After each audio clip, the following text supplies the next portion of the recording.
Welcome to Donmar TV News Channel. Namon ngayon ng Malacanang si Vice President Leni Robredo na maglabas ng ebidensya na isang murderous regime ang administrasyon kung dahilan kung hindi ay baka siyang makasuhan. Ginawa ni Presidential Spokesperson Harry Roque ang pahayag bilang reaksyon sa pahayag ni Robredo na isang massacre ang pagpatay sa 9 na aktivista noong weekend sa isinagawang magkakahiwalay na police operation sa Calabarzon Region gaya ng mahigit 7,000 drug war deaths sa kasagsagan ng operasyon ng mga pulis. Ayon pa sa Vice Presidente, mas mabuti ang mga Pilipino kaysa sa murderous regime na pinamumunuan ni Pangulong Rodrigo Duterte. Anya, kung nakita mismo ng pangalawang Pangulo na may naganap na murder sa insidente, ay dapat maglatag ito ng ebidensya. Kung wala naman, dapat maghintay na lamang ang Vice Presidente ng resulta ng investigasyon. Dagdag pa ni Roque, mali na naman si Robredo, gayaw mano ng mga nagdaang pahayag nito. Mapapatid na nanindigan ng mga pulis na tumangging magpaaresto ang mga aktivista at mga armado mga ito, pero iginiit ng mga kamag-anak ng mga napatay na hindi armado ang kanilang mga pinatay na mahal sa buhay. Unang pinuna ni Robredo ang War on Drugs campaign ng pamahalaan na isa umanong failure. Ito naman si Ate VP Leni na naman yan. Ito na naman, kaya magagalit na naman sa si Presidente nito. Sabi mo, the Filipino people deserve better than this murderous regime. Biro mo yan. Bakit naman ganyan ang tingin mo sa pamalaan kung saan ikaw ang Vice Presidente at kasama ka? Murderous?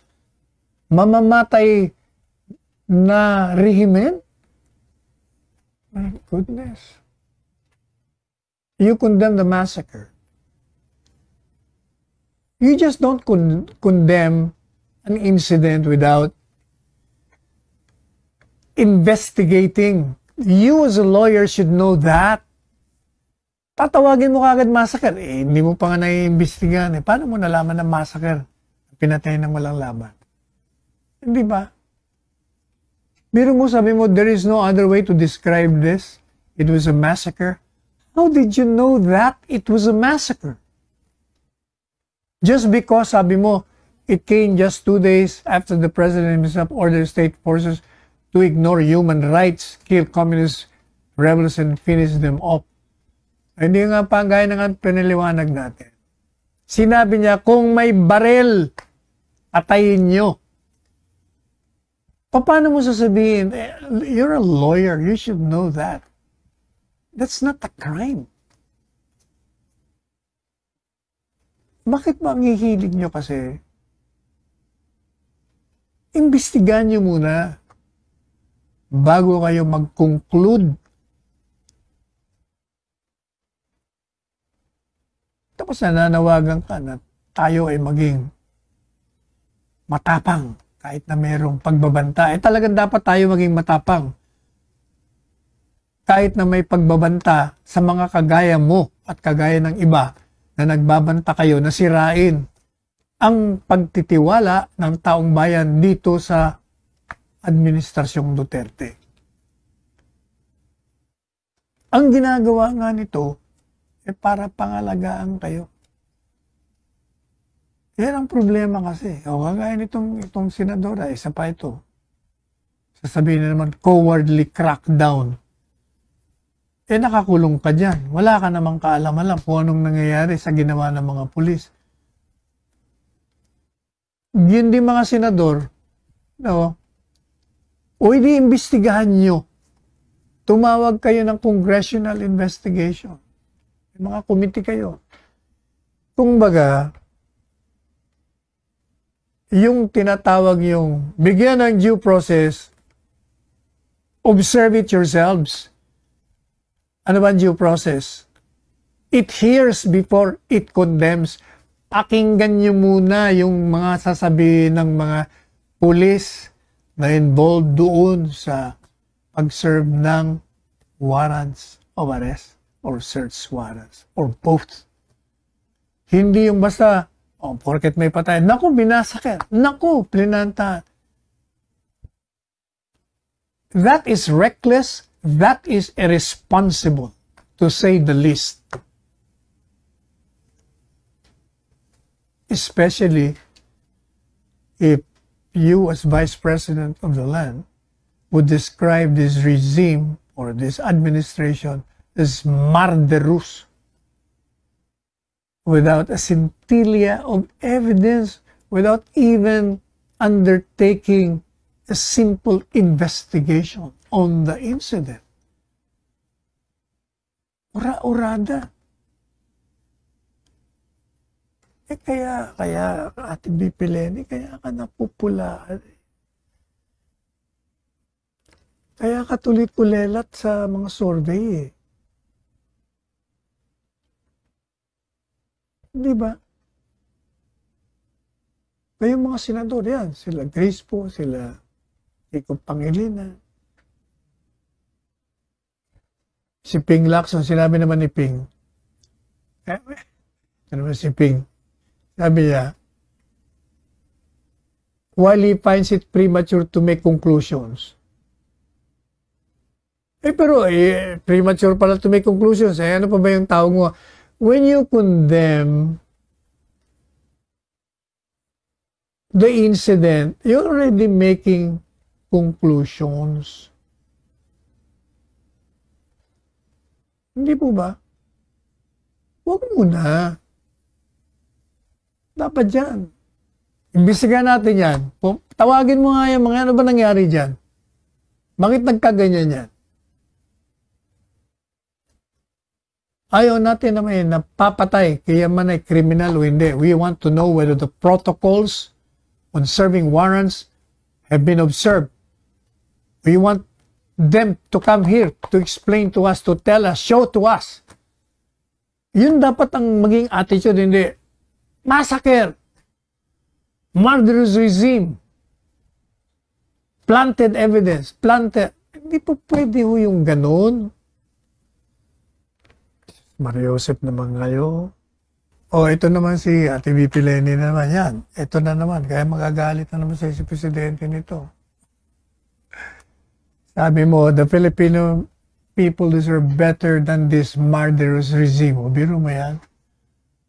Bakit naman ganyan ang tingin mo sa pamalaan kung saan ikaw ang Vice Presidente at kasama ka? Murderous? Mamamatay na rehimen? My goodness. You condemn the massacre. You just don't condemn an incident without investigating. You as a lawyer should know that. Tatawagin mo kagad massacre. Hindi mo pa nga naiimbestigahan. Paano mo nalaman na massacre? Pinatay ng walang laban. Hindi ba? Statement ni Leni Robredo, no? Ito lang sa akin lang. Minsan parang ayaw mo ng patulan pero nakakainis. Minsan ayaw mo na talagang patulan kasi grabe ho talaga sa statement niya. Parang nakakagago. Sorry pero totoo eh. Totoo naman, di ba? Nakakagago na statement niya. Pero tuloy-tuloy pa rin siya. Tapos, lalo na feeling nung abogado niya, yung spokesperson niya, feeling naman nila na nakakapuntos pa sila. Hindi ko nga alam yung paano ka nakakatulog na yung nakakagulo ka sa bayan mo. Ayun, alam mo yung pag ganun pakiramdam, paano ka nakakatulog na araw-araw na lang na ginawa ng Diyos sa Pilipinas, nakakagulo ka lang sa bayan mo. Paano ka nakakatulog, madam? Yung totoo. Hindi ko kasi nakakatulong eh. Meron talaga naman yung constructive criticism. Pero yung mga katulad nung massacre, yung dapat kasi inaano ng H-Tac. Ayoko na sanang alam mo yun, ayoko nang uminit ang ulo ko dahil pag uminit na naman ang ulo ko, baka magpakulay na naman kayo, mapapasayaw na naman ako niyan. Nakakainis na kasi talaga. Isipin mo na lang everything was smooth. Natanggap natin yung vaccine. Okay? Nung una, batikos. Bakit hanggang ngayon walang vaccine? Nung nagkaroon ng vaccine, bakit hindi dumaan? Kahit dumaan naman pala sa H-Tac na yan. Okay? Pagkatapos nun, hindi pa rin nun natapos. Naganap na naman ng ibang issue. Issue naman na dito sa mga pulis, kesyo minasakir. Parang, ate, wala ka bang nakitang positibo?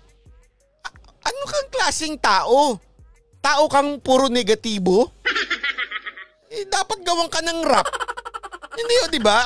Sabi, parang masyado naman ng gago yun.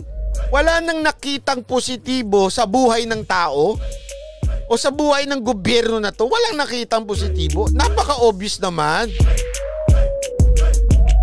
Yung lahat na lang, kukomentuhan mo ng negatibo. Abay, gago na sobra eh.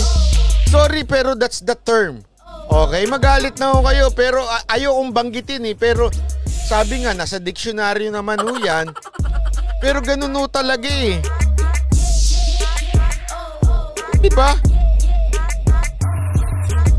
And, eto masama. Feeling pa nila, they're doing it and then serving their country. So ka magtataka. Feeling nila, they are doing good. Kahit mali-mali na yung sinasabi, hindi kaya yung mga nakapaligid dito kay Robredo gusto talaga siya mapahamak?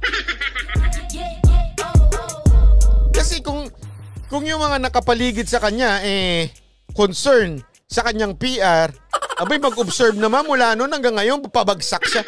At siya ang pinakahuli pinakahuli sa survey ng mga presidensya, pati doon sa partner niya si Kiko Matsing, huli sila. So, ibig sabihin, hindi effective yung PR. Kung ganun pala nangyayari, hindi effective yung PR nila, what are they doing? Hindi, di ba? Anong ginagawa nila? Sinisira nila yung sarili nila, yun lang.